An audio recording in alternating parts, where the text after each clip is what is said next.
the beautiful, the amazing, one of those female presenters betwina mu ggwanga era nga buli watuula ku set bwati oba buli watuula ku TV n'ababadde balina bye babadde bagenda okukola basooka ne batuula ne bagamba wait a minute, isn't it time for Florence Nampijja to present to us tukyakyanke ku BBS Terefina eyaffe.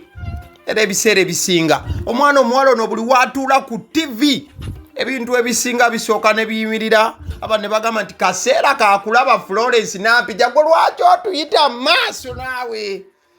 Florence Nampijja wakati mu mukwano gwateekawo ng'aweereza era guno nga gubumbujjira mu mitima gy'abantu, yogera ku smile gy'alina n'engeri gy'aweerezaamuko oba olyawo esinga okuba nti ereetera abantu okumwenyumirizaamu n'okumwagala. Ebyo byonna newankubadde nti bibeerawo enkya n'eggulo wano nawali omukyala Florence Nampijja obunyuvu bwe mwandiba nti mubadde mufuna mu program gy'abadde abaweereza wali ku TV bwandisigala mu mitima n'okubeera nti budda mu byafaayo n'okuba nti mumujjukirangako nti omukyalo oyo ebbanga lye yamala ku BBS yatuweereza ne ssekuweereza yenna ne tunyumirwa bakira n'okwenuguuna ne twenuguuna. Amawulire agali ku ground agatambuzibwa ng'ate bakira ensonda ezimu mwe gava gandiba nti geesigika nnyo newankubadde gye tunaamalira vidiyo eno tujja kuba twetegereza obwesige bwago galaga nti Florence Nampijja oba Nampijja Florence TV ey'obwakabaka emanyiddwa nga BBS Terefina yandibanga kyaddaaki yasazeewo okubiteekamu ebiraato. Afulume Studios yeeyongereyo okuba nti atandika okukwasaganya ebirala. Amawulire g'okubeera nti Florence Nampijja yavudde ku BBS Terefina, mawulire aga breakingiddwa mwana mulenzi Isaac Daniel Katende Kasuko kukuwaza banga wabula Kasuko okufulumya eggulire lino nti Florence Nampijja alekulidde BBS era program gy'abadde akola eyatukyakyanke. Ojja kujjukira nti eno program ebaddengawo Monday paka Friday essaawa 11 ez'olweggulo. Kasuko okufulumya amawulire g'okuba nti Florence Nampijja avudde ku BBS yabadde mboozi eyabadde nyumizibwa Florence Nampijja yennyini mu group eya BBS Terefina abakozi group ebagatta. Florence Nampijja mwe yasuuliddewo tawulo era nga ka screenshot nga kaliko ensoso okuba nga nkulagako awe mabega kabadde kagamba bwe kati. Hey team, I am writing to let you know that my time at BBS has come to an end. Spending nearly 10 fantastic years here has been an invaluable experience, and I deeply appreciate the time I have spent working with each of you. Thank you for making my time here so memorable. I wish you all the very best. Sincerely, Florence Nampijja. Kati yawandiise ng'awandiikira abakozi banne aba BBS Terefina n'abagamba nti ttiimu yange mikwano mbawandiikira okubagamba nti obudde bwange ku BBS bulabika nga butuuse ku nkomerero. Okumala wano emyaka 10 bweddu si kintu kyempisaamu amaaso era kintu kya muwendo nnyo nnyini ddala. Era njagala okwebaza buli kiisi gwe ntambudde naye n'akadde ke mmaze wano nga nkola na buli omu ku mmwe abali wano. Mwebale nnyo olw'akadde kammwe era byonna ebibadde nga wano nja kubirowoozangako n'okubijjukira ebbanga lyonna. Nabagamba nti banne bakozi banne aba BBS abaagaliza bisinga. Nateekako omukono Florence Nampijja. So that is it. Kati kiba kitegeeza nti Florence Nampijja tuli bakusigala kumulaba mu mizannyo gya Aromantic Productions kubanga wakati ng'ebbaluwa yeewandiikiddwa Florence Nampijja ebivvulu byonna ebya romantic oba aromatic mugita aromantic oba aromatic production ebivvulu byonna ebibadde bitegekebwa abadde ng'ajja kati omuntu ali mu maziga essaawa zino yeetaaga okusaasira ye mwana mulenzi amanyiddwa nga Saymore Kawalata. Ojja kujjukira nti ono babadde bakolanga program buli lunaku olwa Saturday. Program eyo ku makya ne Florence Nampijja. Saymore Kawalata ali mu maziga mangi. Bwe kiba nti ddala kituufu Florence Nampijja asazeewo okwabulira BBS. Saymore ono gwolaba musajja wa Katonda, buli muntu gw'aba akola naye ku BBS ate ye yeeyongerayo. Ojja kujjukira ekifaananyi ekyo kya Happy Powers. Mujjukira bulungi. Yakolanga ne Saymore Kawalata ku makya. Happy Powers n'asala eddiro n'agenda ku NBS TV wamu ne Sanyuka. Kati ne Florence Nampijja abadde akola ne Saymore Kawalata buli Saturday ku makya. Programu yaabwe ye ya entertainment rounding up week. Awulira agavaayo galaga nti abinnyise mu nsuwa. Ndabyeko mwana mulenzi Frank Ntambi Wine Balkeza ng'awandiika omuko gw'ebbaluwa ogubadde gwebaza Florence Nampijja n'okuba nti amusibula. Ojja kujjukira ne Frank Ntambi akozeeko ne Florence ono mu show eyo eya Saturday nga janga analyst. Agamba nti a beautiful chapter closes but her light keeps shining. Today I join many in appreciating Florence Nampijja as she bids farewell to BBS after nearly 10 incredible years of service. Having had the chance to work with her, I can confidently say she's one of the most professional, graceful and passionate media personalities this industry has been blessed with. Florence, thank you for your dedication, your warmth, and the standard of excellence you've always upheld. You've inspired so many on and off screen, and I'm certain your next journey will be even greater. Wishing you nothing but success, happiness and fulfillment ahead. You truly deserve it. Frank Ntambi n'agamba nti olugendo olulungi lugaddwa n'ekitangaala kye kikyayakaayakana, n'amwagaliza ebirungi naddala ku lugendo olutuufu lwagendako. Kati nga YouTube channel yagaliwo twagadde okwetegereza oba Florence Nampijja yavuddeyo okusiibula mu butongole era mu lujjudde. Tusoose kebera pages za BBS Terefayina zonna, bano nga be bakama be. Tewali we bakoze post esiibula Florence Nampijja wadde okugamba nti Florence Nampijja agenze n'akantu konna akeefaananyirizaako bwe katyo. Wabula mukadeke kamu Florence Nampijja wenkebedde ku peegi ye yasemba okubaako ekintu ky'ateekayo ennaku 6 emabega. Kyokka nga ne post eyo gye yateekayo agenda okugiteekayo nga wayise ebbanga ng'abadde ateekayo post ku Facebook page.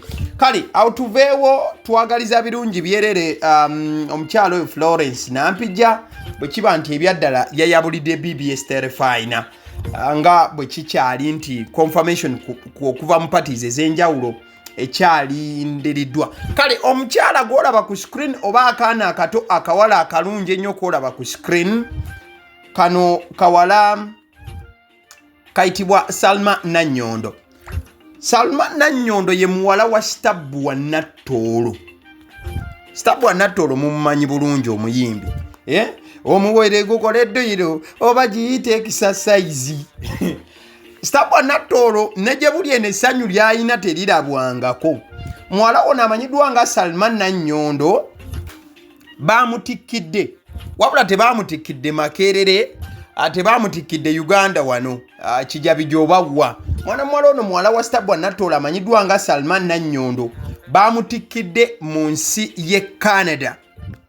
Era nga baamutikidde okuva wali mu Bow Valley College e Canada, muwala wa Stabua Natooro. Omanyi Stabua Natooro mukazi wattu ebbanga lyonna zaakyogera nti y'okusoma kwe kwali kubuzaabuza era n'obulamu bwe bubadde buzibuzibu. Kati yalayira okufa n'obutanyagwa okubeera nti ajja kuweerera abaana be paka ku mujaasa asembayo. In fact Stabua Natooro ayina n'eddwaliro but courtesy of abaana nti kubbo kuliko yasoma naddala mu layini eyo ey'ebyobusawo nebigwa mu kkowa eryo. So Stabua Natooro yavuddeyo naye kennyini namulabyeko awo nga celebratinga muwala we but teyabaddeyo ku graduation nga maama.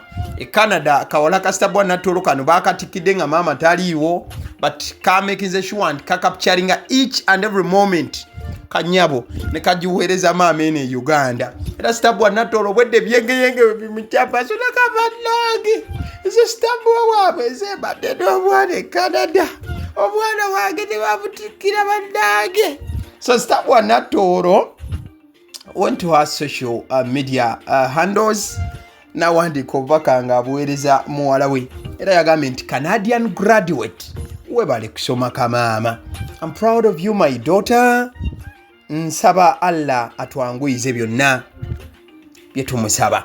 Sebo Stabua Natooro waliwe abadde ayozayoza muwala we yataddeko ne kali kambalumye embwa mmwe yagambye nti Canadian graduate omwana wange bamutikkiridde mu nsi y'e Canada ate mulina kye muŋŋamba era ebisigadde n'abikwasa Allah. Agamba nti munange bwe tubanga tusaba totwerabira. Kale eyo tuvuddeyo. Ekibuuzo, Brian White abadde ng'asaba era bw'abadde ng'asaba Brian White essaala ze zibadde zibulirwa oba zibadde zikuuna ku kisinge? Ekifaananyi kyolaba kya mwana mulenzi amanyiddwa nga Brian White. Ebizibu byakyalimu byo bikyali nkuyanja bati nga bulijjo nagamba nti YouTube channel yaagaliwo buli bbaluwa ewandiikibwa mukadde waffe Ibulake Mukasa oba Ibulake Mukasa ng'alina waagiweereza ebbaluwa ezo nga YouTube channel yaagaliwo twazipatana tuli batuyita batya self proclaimed baluwa readers eza Ibulake Mukasa. Kati Ibulake Mukasa yakuusa omukuku gw'ebbaluwa nga aweereza Brian White. Ulira bwagambye bannange buli muntu akulembeddemu ekikwekweto ky'okukaka omugagga okwogera ng'olumbe lukyamubala embiriizi sebo oba nnyabo ogenda kutabangula enkolagana y'amawanga okuli Uganda ne Italy. Ensi ya Italy yatadde eriise George ku ggwanga lya Uganda oluvannyuma lw'ensonga ezaalabikira mu mawulire oba ensonga ezaalabikira mu mawulire nga zikwata ku munnansi wa Italy amanyiddwa nga Francesco Alessandro Briano Kirumira. Bannamawulire ne poliisi ya Uganda bambye ensonga z'omu Italy muzikwate n'obwegendereza okwewala okutabangula enkolagana y'amawanga. Bya musasi waffe Guisipe Meeza Junior wano ku kizinga Gianantuli. Gianantuli Ibulake Mukasa ekizinga Gianantuli kibeerawa? Ndoza kiri Italy era munnange. Ebbaluwa eno Ibulake Mukasa yagiwa Ibula oba bwino gwawandiisa ku mpapula ng'awandiika amabaluwa ge gano amugjawa. Ibulake Mukasa yawandiisa ebbaluwa eno oluvannyuma lwa interview yakoleddwa aba Spark TV nga bagikola ku Brian White mu ddwaliro. Era Brian White wano yekyangidde nnyo n'akasuka ebintu bino nabiri ng'awogganira waggulu ku ddoboozi lye era nga mukambwe nnyo ekitenkanika. Bakiranga n'omukono omulwadde oguliko bandage aguuba aguze n'aguze eri abantu ne bagamba nti ddala omukono guno omusibe bandage era ogujjudde ebisago. Brian White eno empuba gy'aguuba teguddemu ne gukosebwa. Kati Ibulake Mukasa we yalabye bino kwe kuwandiika ebbaluwa eno ng'agamba naye buli muntu akulembeddemu ekikwekweto ky'okukaka omugagga okwogera ng'olumbe lukyambala embiriizi sebo oba nnyabo ogenda kutabangula enkolagana y'amawanga okuli Uganda ne Italy. Kati Ibulake lwaki ayogera ku ggwanga lya Italy? Lwa nsonga Brian White okuva ebbanga lyonna yavaayo nannyonnyola ensi nti ye musajja alina omusaayi gw'Abayitale era ku bazadde be kuliko Omuyitale ne kubaako n'owaffe owa wano. Era Brian White oyo nti asiiba nnyo ku nnyonyi ng'agenda e Italy kubanga eri waabwe. Baluwa ya Ibulake Mukasa eyo tuveeyo. Kale katumalize ne ka sports akatonotono si kangi ka sports akatonotono. Arsenal ino okuba mu kutya kye nnyinza okubagamba mikwano gyange. Arsenal wano we tuli erina okutya. Ebisajja bya Bayern Munich olunaku olwaleero bivuddeyo ne bikola posti ssebo nga biranga omupiira gwe bigenda ozannya ne Arsenal. ogwa Champions League. Era ebisajja ebijamani biwandiise na mu lulimi Lujamani. Kati waliwo agamba tusomereko bye yawandiise mu Lujamani. Bagambye nti uyeda estege genzweita wifrewen onsen jetzetshon auf das nachte krashel duwer and da Champions League. Kati waliwo agamba nange kirumanya Olujamani. Nedda sebo wobi translating anobiza mu Luzungu bigamba nti next up first versus second. We are already pumped up for the next blockbuster showdown in the Champions League. Nebiteekawo sebo logo nebiteekawo gundi za timu zino ebbiri eya Arsenal neya Bayern Munich. Bakira wano tuli ku page ya Bayern Munich yennyini.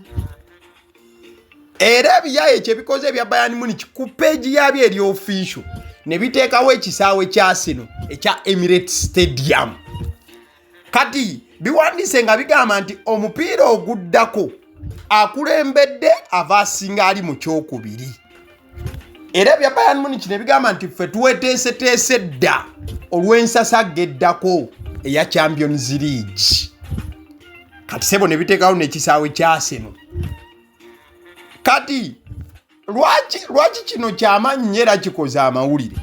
Omupiira gwa Arsenal ne Bayern Munich mukwano gwange gukyabulayo ennaku 2 okuva kati.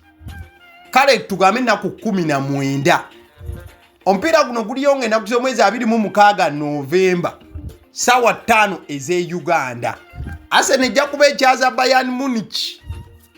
Oba okategedde bulungi. Kati sebo bino ebisajja bya Bayern ojja kujjukira oba weetegereza tebo ya Bayern ya Champions League. Bayern yakulembedde, Arsenal ali mu kyakubiri. But Bayern akulembedde nenga bonna basibaganye obubonero bonna balina 12. Arsenal 12 then ne Bayern Munich nayo 12. Oba okitegeera ekintu ekyo. That is what is happening at the moment.